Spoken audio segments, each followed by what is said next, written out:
नमस्कार मंडळी, मी रूपा तुमचे स्वागत करत आहे माझ्या ब्लॉगमध्ये. आज आपण पालक पनीर बनवणार आहे. त्याच्यासाठी आपल्याला पालक लागणार आहे.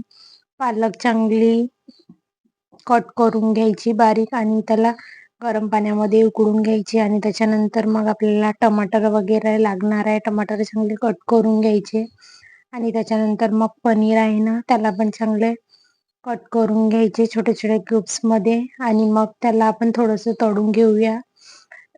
तिखट, मीठ, पनीर मसाला वगैरे टाकून सगळ्यांनी छान तळून घेऊन आणि मग तळलेले पनीर काढून घ्यायचे एका पॅनमध्ये आणि त्याच पॅनमध्ये जे आपण टमाटर कट केले होते, टमाटर, मिरची, काजू वगैरे आहे ना आणि काही खडे मसाले वगैरे थोडेसे भाजून घ्यायचे आणि मिक्सरमध्ये बारीक कट करून घ्यायचे आणि त्याच्यासाठी आपल्याला मग कढई लागणार आहे प्युरी बनवण्यासाठी. त्यासाठी सगळ्यात पहिले कांदे कट करून घ्यायचे, कांदे टाकायचे फोडणीला आणि तिखट, मीठ, हळद, मसाले,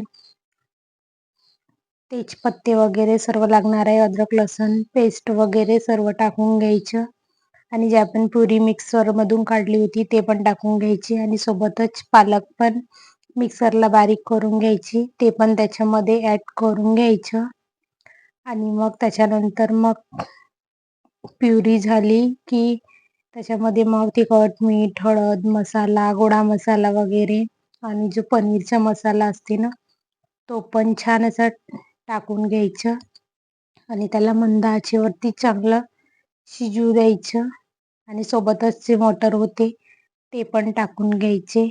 माझ्याकडे होते, मी ते पण टाकून घेतले आहे. बघू शकता असंच मंद आचेवरती चांगलं होऊ द्यायचं आणि मग ते झाल्यानंतर जे आपण पनीर तळले होते ते पण छान अशा पद्धतीने टाकून घ्यायचे. एकदम झटपट होणारी रेसिपी आहे. कशी वाटली नक्की कमेंट करून सांगा. बघू शकता आणि वरतून कोथिंबीर ॲड करून घ्यायची. अशा पद्धतीने कशी वाटली नक्की कमेंट करून सांगा आणि आवडल्यास नक्की लाईक, शेअर अँड सबस्क्राईब करा आणि या जेवण करायला. धन्यवाद.